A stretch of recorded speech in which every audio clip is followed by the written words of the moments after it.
আসসালামু আলাইকুম। Channel I সংবাদে সবাইকে আমন্ত্রণ জানাচ্ছি আমি আল আফি জাহান।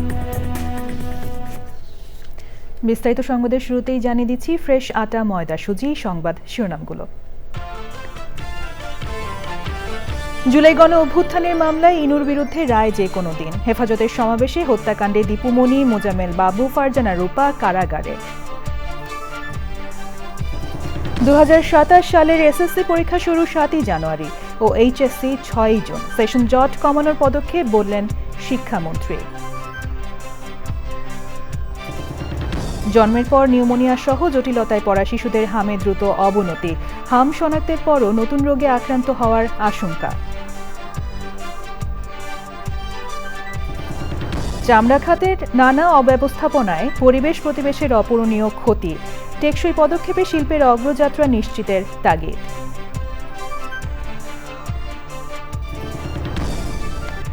এবং ট্রাম্পের সাথে বৈঠকে নতুন যুগের সূচনা বললেন চীনা প্রেসিডেন্ট। তাইওয়ান নিয়ে মতবিরোধে দ্বিপাক্ষিক সম্পর্ক বিপজ্জনক হতে পারে, সতর্কতা।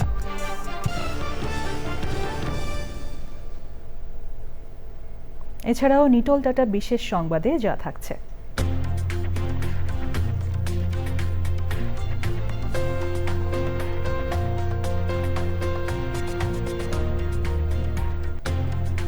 নেত্রকোনার বীরশিরি পর্যন্ত রেললাইন সম্প্রসারণের উদ্যোগের খবর।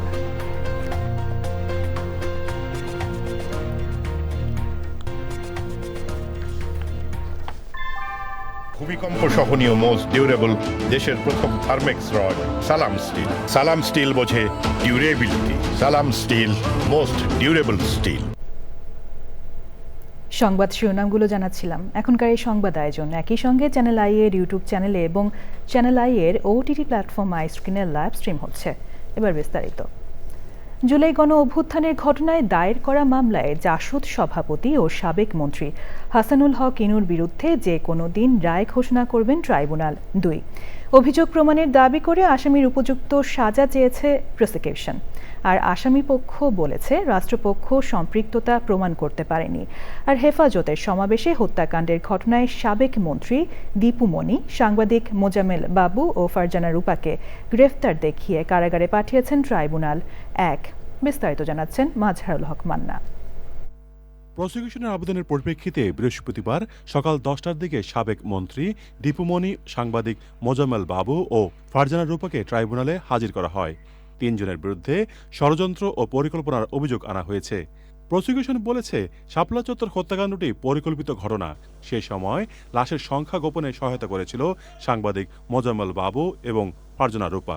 শাপলা চত্বরে যে ঘটনাটা ঘটবে, তিনি আগে থেকেই এই টোটাল মেকানিজমের মধ্যে জড়িত ছিলেন। সেখানে অপরাধ এবং পাশে সেই মেকানিজমের মধ্যে যে তিনি ছিলেন, সেইটা তার পরবর্তীতে সমীকরণ রিপোর্টের মধ্য দিয়ে এটা সুস্পষ্টভাবে প্রতীয়মান হয়েছে। সব বিষয় যদি আইসিটি ট্রাইব্যুনালে নিয়ে আসি, তাহলে আমরা একটা সময়ে এই ট্রাইব্যুনালের যেই অ্যাকসেপ্টেন্স টু পিপল, এটার যে গ্রহণযোগ্যতা এবং যে স্যাংটিটি, এটাকে আসলে আমরা আস্তে আস্তে প্রশ্নবিদ্ধ করে ফেলব। জুলাই গণ অভ্যুত্থানে দমন-পীড়ন ও সহিংসতার ঘটনায় হাসানুল হক ইনুর সম্পৃক্ততা ছিল এমন যুক্তি দিয়ে বক্তব্য উপস্থাপন শেষ করে প্রসিকিউশন। রায়ের বিষয়ে সিদ্ধান্ত জানান আদালত। জনাব হাসানুল হক সাহেব ইনুর যে কথোপকথন, তিনি সেটা অস্বীকার করেন নাই। সেটি আমরা আদালতে আজকে যুক্তিতর্কের মধ্য দিয়ে আমরা তুলে ধরেছি এবং আমরা মাননীয় ট্রাইব্যুনালের কাছে তার বিরুদ্ধে জানিত যে চার্জগুলো আছে প্রমাণ সাপেক্ষে উপযুক্ত শাস্তি আমরা দাবি করেছি। এই কথোপকথনই জনাব হাসানুল হক ইনুর প্রধান ডিফেন্স এবং এই কথোপকথনের মধ্যে কোনো ইনক্রিমিনেটিং এলিমেন্ট, তাকে অভিযুক্ত করার মতো বিন্দুমাত্র উপাদান এই কথোপকথনের মধ্যে নেই। 2024 সালের জুলাই আগস্টে ছাত্র জনতার আন্দোলন চলাকালে কুষ্টিয়ায় 6 জনকে হত্যা এবং ঊর্ধ্বতন নেতৃত্ব ও পরিকল্পনার মাধ্যমে সহিংসতা চালানোর অভিযোগে হাসানুল হক ইনুর বিরুদ্ধে মামলা হয়। মাজহারুল হক মান্না, চ্যানেল আই, ঢাকা। 2027 সালের এসএসসি ও সমমান এবং এইচএসসি ও সমমান পরীক্ষার প্রস্তাবিত সময়সূচি নির্ধারণ করা হয়েছে। পরীক্ষার সময়ে গিয়ে এসএসসি জানুয়ারি এবং এইচএসসি জুন মাসে শুরু করার সিদ্ধান্ত নিয়েছে শিক্ষা মন্ত্রণালয়। সব বোর্ডে একসাথে পরীক্ষা হবে। সেশন জট কমিয়ে আনতে এই সিদ্ধান্ত বলে জানিয়েছেন শিক্ষামন্ত্রী এহসানুল হক মিলন। বিস্তারিত জানাচ্ছেন রফিকুল বাশার। 2027 সালের এসএসসি ও সমমান এবং এইচএসসি ও সমমান পরীক্ষার সময়সূচি এগিয়ে আনা হয়েছে। এখন থেকে শিক্ষাপঞ্জি শেষ হলেই চূড়ান্ত পরীক্ষা হবে। করোনার পর থেকে ফেব্রুয়ারিতে এসএসসি আর এপ্রিলে এইচএসসি পরীক্ষার প্রচলন পিছিয়েছে। সিদ্ধান্ত অনুযায়ী 2027 সালের এসএসসি ও সমমানের পরীক্ষা শুরু হবে 7ই জানুয়ারি আর শেষ হবে 6ই ফেব্রুয়ারি। এইচএসসি ও সমমানের পরীক্ষা শুরু হবে 6ই জুন আর শেষ হবে 13ই জুলাই। পরীক্ষার রুটিন প্রকাশ করে জানানো হয়েছে, প্রতিদিন সকাল 10টায় পরীক্ষা শুরু হবে। প্রথম 2 দিন বাংলা, তারপর ইংরেজি, এরপর ধারাবাহিকভাবে হবে অন্য পরীক্ষা। এসএসসি শুরু করব জানুয়ারি 7 তারিখ 2027, শেষ হবে 6ই ফেব্রুয়ারি 2027। সেশন জট কমিয়ে আনতে এই সিদ্ধান্ত বলে জানিয়েছেন শিক্ষামন্ত্রী। ক্লাস 9-10 2 বছর, ডিসেম্বরে সিলেবাস কারিকুলাম শেষ হবে, সিলেবাসে হওয়ার পর শেষ হওয়ার পরে এসএসসি পরীক্ষা দিবে। ঠিক সেভাবে রেজাল্ট 2 মাসের মধ্যে বেরিয়ে যাবে, আবার এইচএসসিতে ভর্তি হবে এবং তারা সময় মতো বেরিয়ে যাবে এবং পরীক্ষা দেওয়ার পর রেজাল্ট বেরোয়ার সাথে সাথেই যেন আবার তারা অ্যাডমিশন নিতে পারে। সেই জিনিসগুলোকে আমরা সিনক্রোনাইজ করার জন্য আমরা টার্গেট করে নিয়েছি যে ডিসেম্বর হচ্ছে আমাদের আইডিয়াল মান্থ এবং ক্লোজিং সেশন প্রত্যেকটা এসএসসি এবং এইচএসসি। শিক্ষামন্ত্রী বলেন, উচ্চ মাধ্যমিকের সাথে সমন্বয় করে বিশ্ববিদ্যালয়ে ভর্তি প্রক্রিয়াও এগিয়ে আনার উদ্যোগ নেওয়া হবে। রেজাল্ট আউট হওয়ার পরে অ্যাডমিশনের কোনো গ্যাপ আমরা রাখতে চাই না, কারণ আমরা চাই যে রেজাল্ট হবে সাথে সাথে অ্যাডমিশন দিবে, জাস্ট 2 more years রেগুলারাইজ হতে। শহর এবং গ্রামের শিক্ষার্থীদের লেখাপড়ার মান সমান করতে শিক্ষকদের প্রশিক্ষণ দেওয়া হচ্ছে বলেও জানান শিক্ষামন্ত্রী। Rafiqul Bashar, channel I, Dhaka. জন্মের পরপরই নিউমোনিয়া, হার্টের সমস্যা, টিবি সহ নানা জটিলতায় পড়া শিশুদের মধ্যে যাদের হাম শনাক্ত হয়েছে তাদের অবস্থার দ্রুত অবনতি হচ্ছে বলে জানিয়েছেন চিকিৎসকরা। তারা বলছেন, হাম শনাক্তের পরও নতুন রোগে আক্রান্তের সম্ভাবনা থাকে। অনেক সময় অ্যান্টিবায়োটিকও সেভাবে কাজ করে না। নাজিব বেগের রিপোর্ট। জন্মের মাসখানেকের মাথায় হার্টে 2টি ছিদ্র ধরা পড়ে 8 মাসের লামহামনির। মাঝে মধ্যেই অক্সিজেন নিয়ে জটিলতায় পড়তে হয় তাকে। নিউমোনিয়া, টিবিজনিত সমস্যাও রয়েছে। আইসিইউতেও থাকতে হয়েছে কয়েক দফা। শেষমেশ এবার হামেও আক্রান্ত হয়েছে লামহামনি। হার্টে 2টা ছিদ্র আছে, এজন্য প্রায় অক্সিজেন কমে যায়। আর হচ্ছে সাথে হার্টের সমস্যা, যে জন্য বারে বারে নিউমোনিয়া হয়। নিউমোনিয়ার জন্য আমাদের যখনই হসপিটালে আসি তখনই 1 মাস যাবত থাকতে হয়। সন্তানকে নিয়ে 17 দিন ধরে শিশু হাসপাতালে আছেন তানজিলা। স্বামী লাল মিয়া কৃষিকাজ করেন, তাই জীবিকার তাগিদে থাকতে হয় মানিকগঞ্জে। হাসপাতাল থেকে বলা হয়েছে যে কোনো সময় আবার আইসিইউতে নিতে হতে পারে লামহামনিকে। বললো যে আপনি মনের দিক থেকে এটা সবসময় প্রস্তুতি নিয়ে থাকে, যে কোনো সময় আপনার আইসিইউ লাগতে পারে। হসপিটালে আসার সাথে সাথে আবার ওজন কমে যায়, কারণ ওরা বেশিরভাগ সময়টাই ও আইসিইউতে থাকে। আশা করতেছি জানি আইসিইউটা না লাগে, কারণ আমি অনেক এই পর্যন্ত ওর পিছনে আমি 5-6 লাখ টাকা স্যার ভাঙছি। এখন এই টাকাটাও আমার অনেক কষ্ট করে এবং কি আমার গায়ের গয়না বিক্রি করে হয়ে গেল, মনে করেন এরকম। এখন বাচ্চা তো স্যার। এমন নানা জটিলতা নিয়ে এই হাসপাতালে ভর্তি কুমিল্লার রাইসা। শিশুটিরও হার্টে জটিলতা রয়েছে। রান্না ভর্তি করাইলাম, 4 দিন ছিলাম। 4 দিন ভর্তি করার পরে আল্লাহ দিলে সুস্থ হওয়ার পরে বাড়িতে চলে গেছি। চলে যাওয়ার পরে 9 দিনের দিনও আবার জ্বর, পাতলা পায়খানা, ঘুম না আসার পরে আবার হাম ধরা খাইছে, মুখের ভিতরে বিসি শুরু হয়ে গেছে আর কি। হামের চিকিৎসা চলতেছে। হামের পাশাপাশি অন্যান্য রোগ শিশুর শারীরিক জটিলতা বাড়াচ্ছে। কোমরবিডিটি থাকে যে একটা রোগের সাথে অন্য রোগ আগে থেকে ছিল, তাহলে সেই ক্ষেত্রে হামের যে জটিলতা এটা কিন্তু বেশি হবে। হাম হয়েছে, পরবর্তীতে তার জটিলতা ডেভেলপ করলো, যেমন ডায়রিয়া, নিউমোনিয়া, তারপরে এনকেফালাইটিস, মেনিনজাইটিস। সেটা হলো হামের জটিলতা, এটা কিন্তু কোমরবিডিটি না। জন্মের পর থেকেই শিশুর পুষ্টিগত দিক বিবেচনায় রাখার পরামর্শ চিকিৎসকদের। নাজিব বেগ, চ্যানেল আই, ঢাকা। কোনো প্রতিবন্ধিতা যেন শিশুদের বেড়ে ওঠার পথে প্রতিবন্ধকতা তৈরি করতে না পারে, সেজন্য দেশের সকল অবকাঠামোতে তাদের জন্য সুবিধা নিশ্চিত করার আহ্বান জানিয়েছেন প্রধানমন্ত্রীর সহধর্মিণী ও জিয়াউর রহমান ফাউন্ডেশনের vice chairman doctor Zubaida Rahman. সকালে প্রতিবন্ধীদের স্বাস্থ্যসেবা ও তাদের পুনর্বাসনের জন্য শিশু স্বর্গ মডেলের উদ্বোধনী অনুষ্ঠানে জুবাইদা রহমান এই আহ্বান জানান। মির্জা ইমতিয়াজের রিপোর্ট। প্রায় ৩ লাখ মানুষের বসবাস রাজধানীর কড়াইলের এই বস্তি এলাকায়, যাদের মধ্যে অপুষ্টিতে ভোগেন একটি বড় অংশ। বৃহস্পতিবার সকালে কড়াইল এলাকার প্রতিবন্ধীদের স্বাস্থ্যসেবা নিশ্চিত করা ও তাদের পুনর্বাসনের জন্য শিশু স্বর্গ প্রকল্পের উদ্বোধন করেন প্রধানমন্ত্রীর সহধর্মিণী ডক্টর জুবাইদা রহমান। প্রতিদিন আমরা তাদেরকে সহযোগিতা করে থাকি। পরে প্রতিবন্ধীদের জীবনযাত্রা সহজ করতে সরকারের নানা উদ্যোগের কথা তুলে ধরেন সংশ্লিষ্টরা। সমন্বিত কমিউনিটি বেসড কর্মসূচির মাধ্যমে তারা যেন কাউন্সেলিং পান, তারা যেন আবার স্বপ্ন দেখতে পারেন, তারা যেন একসাথে জোটবদ্ধ হয়ে এই সংগ্রামে সকলের সহযোগিতা নিয়ে তাদের সন্তানকে এগিয়ে নিতে পারবেন। এই মানুষগুলো যে আমাদেরই সন্তান, এই মানুষগুলো যে আমাদেরই আপনজন, সেই বিষয়টাকে সার্বিকভাবে তুলে ধরার জন্য আমাদের এই পথ চলা। তাদেরকে কিভাবে আমরা এই মূল সমাজের মধ্যে তারা তাদের বিকাশ এবং তাদের ভূমিকা পালন করতে পারে তার জন্য ব্যবস্থা তৈরি করার উদ্যোগ নেওয়া হয়েছে। বিগত সময়ের মতো নাম সর্বস্ব নয়, দেশের সবকটি উপজেলায় প্রতিবন্ধীদের জন্য মডেল স্কুল বাস্তবায়নে সরকার উদ্যোগ নিচ্ছে বলে জানান স্থানীয় সরকার প্রতিমন্ত্রী। প্রত্যেক মন্ত্রণালয়ে যে সমস্ত অবকাঠামো নির্মাণ হয়েছে বা আগামী দিনে হবে, এই সমস্ত অবকাঠামো বিল্ডিংগুলিতে প্রতিবন্ধীদের ওঠার জন্য যাতে র্যাম্প থাকে এবং তাদের জন্য আলাদা যাতে ওয়াশরুম এবং বাথরুম নির্মাণ করা হয়, এ ব্যাপারে গতকালই মাননীয় প্রধানমন্ত্রী আমাদেরকে অনুশাসন জারি করেছে। বাস ট্রেনে প্রতিবন্ধীদের জন্য বিনামূল্যে সেবা নিশ্চিত করা সহ দেশের সকল অবকাঠামোতে তাদের জন্য সুবিধা নিশ্চিত করার আহ্বান জানান প্রধানমন্ত্রীর সহধর্মিণী ডক্টর জুবাইদা রহমান। শিশু স্বর্গ প্রকল্প শিশু কিশোরদের মায়েদের জন্য সৃষ্টি করবে সাপোর্ট গ্রুপ। আত্মবিশ্বাসী পারবে বিষণ্ণতার অন্ধকার থেকে মা ও শিশুকে উজ্জ্বল স্বাবলম্বী ভবিষ্যতের দিকে এগিয়ে নিতে। বাসে, ট্রেনে, লঞ্চে বিনা ভাড়ায় প্রতিবন্ধী ব্যক্তিদের যাতায়াতের বিধান করা হবে। সবার আগে বাংলাদেশের চাওয়া পূরণে সমাজে পিছিয়ে পড়া মানুষদেরই আগে গুরুত্ব দেওয়ার কথা জানান তিনি। Mirza Imtiaz, channel I, Dhaka.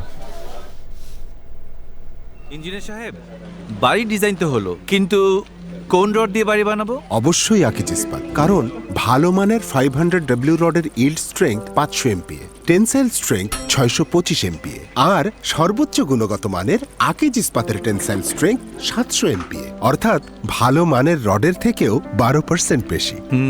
বুঝেছি, এখনই অর্ডার করছি অধিক শক্তিশালী আকিজ ইস্পাত। আকিজ ইস্পাত, কমিটেড টু কোয়ালিটি। ওমানের মুলাদ্দা এলাকায় একটি গাড়ির ভেতর থেকে প্রবাসী বাংলাদেশি 4 ভাইয়ের মরদেহ উদ্ধার করা হয়েছে। তারা চট্টগ্রামের রাঙ্গুনিয়া উপজেলার বাসিন্দা। তাদের মৃত্যুর খবরে রাঙ্গুনিয়া জুড়ে শোকের ছায়া নেমে এসেছে। ওমানের লেবার কাউন্সিলর জানিয়েছেন তাদের মরদেহ পরিবারের কাছে হস্তান্তরের জন্য প্রয়োজনীয় পদক্ষেপ নেওয়া হচ্ছে। ওমান থেকে মোহাম্মদ হাশেম চৌধুরীর পাঠানো তথ্যচিত্রে আমিনা রহমান শক্তির রিপোর্ট। বুধবার দুপুরে ওমানের মুলাদ্দা এলাকায় একটি গাড়ি থেকে 4 ভাইয়ের মরদেহ উদ্ধার করেছে ওমান পুলিশ। আকস্মিক এই মৃত্যুর কারণ এখনও জানা যায়নি। নিহত 4 ভাই হলেন মোহাম্মদ রাশেদ, মোহাম্মদ শাহেদ, মোহাম্মদ সিরাজ ও মোহাম্মদ শহীদ। তাদের বাড়ি চট্টগ্রামের রাঙ্গুনিয়ায়। তারা রাঙ্গুনিয়া লালানগর ইউনিয়নের 5 নম্বর ওয়ার্ড বন্দা রাজার পাড়ার এলাকার আব্দুল মাজিদের সন্তান। তাদের স্বজনেরা জানিয়েছেন পরিবারের 5 ভাইয়ের মধ্যে 4 ভাই ওমান প্রবাসী ছিলেন। 16ই মে তাদের দেশে ফেরার কথা ছিল। এজন্য কেনাকাটা করতে বের হয়েছিলেন তারা। ফেরার পথে এই ঘটনা ঘটে। প্রাথমিক তদন্তে ওমান পুলিশের ধারণা, দীর্ঘক্ষণ গাড়িটি চালু অবস্থায় স্থির থাকার ফলে এর এসি থেকে কোনো বিষাক্ত গ্যাস নির্গত হয়ে গাড়ির ভিতরে ছড়িয়ে পড়তে পারে। সেই গ্যাস থেকে তাদের মৃত্যু হয়ে থাকতে পারে। ঘটনার তদন্ত চলছে। মরদেহ স্থানীয় পুলিশের তত্ত্বাবধানে হিমাগারে রাখা হয়েছে। গাড়ি চালু অবস্থায় 4 জনকে মৃত অবস্থায় উদ্ধার করে তারা প্রথমে মিলাদ্দা হসপিটালে নিয়ে যায়। এরপরে তারা মাস্কেটে রুসাইল মিলিটারি হসপিটালে হস্তান্তর করে। ওমানের লেবার কাউন্সিলর মেয়র রাফিউল ইসলাম জানিয়েছেন, মরদেহগুলো যত দ্রুত সম্ভব তাদের পরিবারের কাছে হস্তান্তর করতে প্রয়োজনীয় পদক্ষেপ নেওয়া হচ্ছে।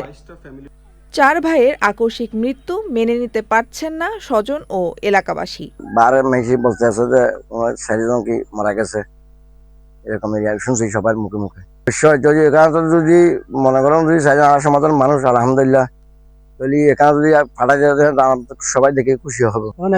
এখানে আছে 4 ভাই এখন বিদেশে, মানে সমস্যা হইতে বলছে, এটা তো বই নাই জানি, এটা সবাই এখন আসার জন্য একটু আপনারা যতটুকু পারেন সবাই। Amina Rahman Supti, channel I. দেশের অন্যতম গুরুত্বপূর্ণ ও পুরাতন শিল্প চামড়া খাত, তবে জাতীয় অর্থনীতিতে নেই কাঙ্ক্ষিত অবদান। উল্টো নানা অব্যবস্থাপনা ও অপরিণামদর্শী কর্মকাণ্ডে অপূরণীয় ক্ষতি হচ্ছে পরিবেশ প্রতিবেশে। বিশেষজ্ঞরা বলছেন, পরিবেশ বান্ধব প্রযুক্তি, স্বাস্থ্যকর কর্মপরিবেশ নিশ্চিত ও টেকসই ব্যবস্থাপনায় এই শিল্পের অগ্রযাত্রা যেমন নিশ্চিত হবে, তেমনই আসবে অর্থনৈতিক সমৃদ্ধি। আফরোজা হাসির রিপোর্ট। বিশ্বের সাথে তাল মিলিয়ে শিল্পায়নে বাড়তি গুরুত্ব দিচ্ছে বাংলাদেশ। তৈরি পোশাক, বস্ত্র, সিমেন্ট ও ওষুধ শিল্পের মতো দেশের অর্থনীতিতে ভূমিকা রাখছে চামড়া শিল্প। তবে মানসম্মত কাঁচামাল ও আমদানিকারকদের বিপুল আগ্রহের বিপরীতে অব্যবস্থাপনা ও পরিবেশ বিধ্বংসী কর্মকাণ্ডের সংকটে চামড়া শিল্প। বর্জ্য অব্যবস্থাপনায় যেমন দূষণ ছড়াচ্ছে, তেমনি পরিবেশবান্ধব কর্মপরিবেশ না থাকায় উৎপাদন কমার পাশাপাশি বাড়ছে স্বাস্থ্য ঝুঁকিও। কাঁচা চামড়া প্রক্রিয়াজাতকরণে ক্রোমিয়াম, ক্যাডমিয়াম, আর্সেনিক সহ প্রায় 92 ধরনের কেমিক্যাল ব্যবহার করা হয়।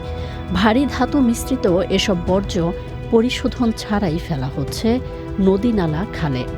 দূষিত হচ্ছে বায়ু, মাটি, পানিসহ সামগ্রিক পরিবেশ। পরিবেশ সুরক্ষায় ব্যর্থ হওয়ায় শিল্পোন্নত দেশগুলোতে চামড়াজাত পণ্য রপ্তানিতে অনুমতি পায়নি দেশের অধিকাংশ কারখানা। এতে বছরে প্রায় $50 কোটি বৈদেশিক মুদ্রা আয় থেকে বঞ্চিত হচ্ছে বাংলাদেশ। এমন বাস্তবতায় পরিবেশ বান্ধব বর্জ্য ব্যবস্থাপনা, নিরাপদ কর্মপরিবেশ ও শ্রমিকদের অধিকার নিশ্চিতে শিল্প যেমন এগোবে, তেমনি ত্বরান্বিত হবে অর্থনৈতিক অগ্রযাত্রাও।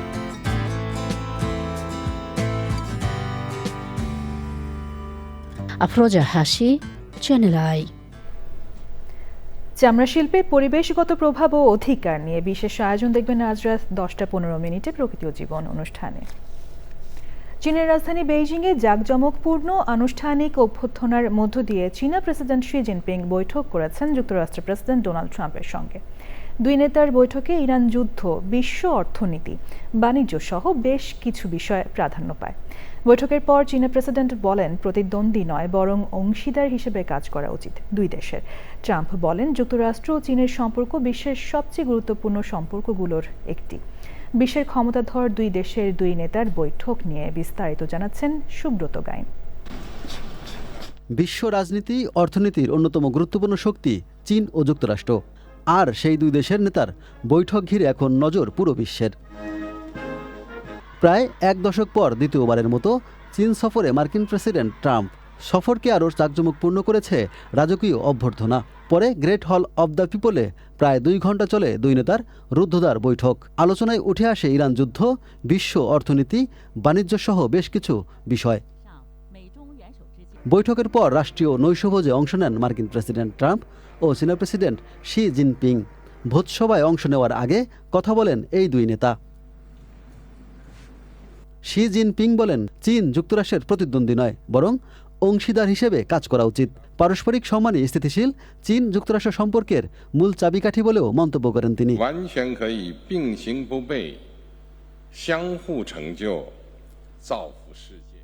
অন্যদিকে ট্রাম্পও শি জিনপিংকে বন্ধু সম্বোধন করে বলেন, যুক্তরাষ্ট্র ও চীনের সম্পর্ক বিশ্বের সবচেয়ে গুরুত্বপূর্ণ সম্পর্কগুলোর একটি। ট্রাম্প চীনের ইতিহাস, সংস্কৃতি এবং দুই দেশের পুরনো বাণিজ্যিক সম্পর্কের কথাও তুলে ধরেন তার বক্তব্যে। To China, Samuel Shaw arrived on the first American trading ship to reach these shores in 1784. বৈঠকে গুরুত্ব পায় ইরান যুদ্ধ। হোয়াইট হাউসের এক কর্মকর্তা জানিয়েছেন, ট্রাম্প ও শি একমত হয়েছেন যে তেল বাণিজ্যের জন্য অত্যন্ত গুরুত্বপূর্ণ হরমুজ প্রণালী অবশ্যই খোলা রাখতে হবে। বৈঠকের আগে বেইজিংয়ের পক্ষ থেকে স্পষ্ট করা হয়, নির্দিষ্ট 4টি ইস্যুতে ওয়াশিংটন কোনোভাবেই সীমা অতিক্রম করতে পারবে না। তার মধ্যে অন্যতম ছিল তাইওয়ান ইস্যু। বৈঠকের শেষ দিকে ট্রাম্প শি জিনপিংকে আগামী সেপ্টেম্বরে হোয়াইট হাউস সফরের আমন্ত্রণ জানান। Subrata Gain, Channel i. এ পর্যায়ে রয়েছে ফিফা ওয়ার্ল্ড কাপ 2026 প্রসঙ্গ।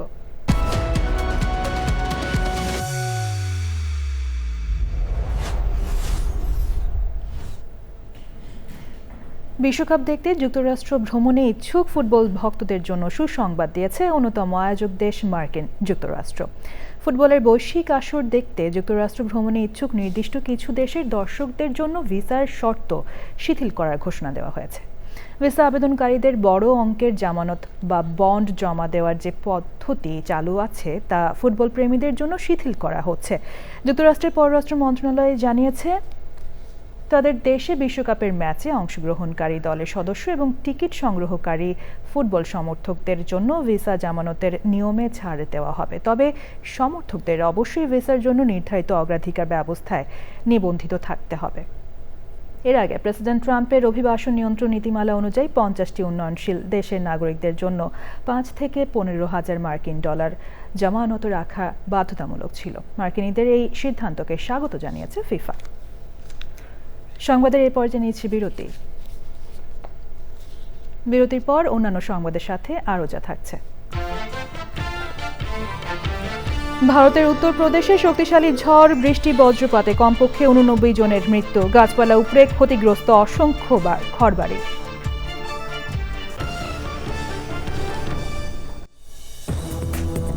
বিরতির পর আবারও আমন্ত্রণ জানাচ্ছি। এবার রয়েছে খেলার খবর।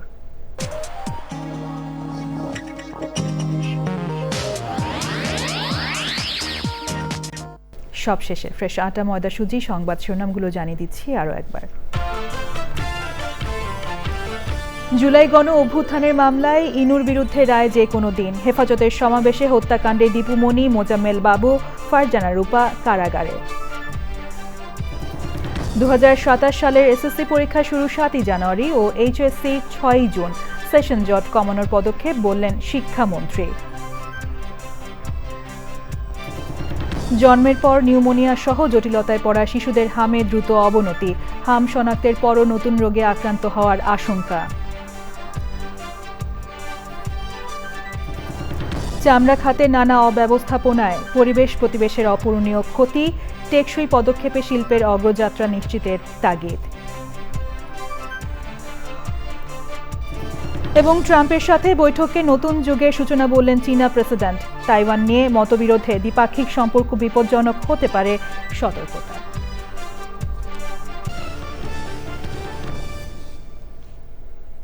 পরবর্তী সংবাদ আয়োজন দেখার আমন্ত্রণ জানিয়ে শেষ করছি। সাথে থাকার জন্য ধন্যবাদ সবাইকে।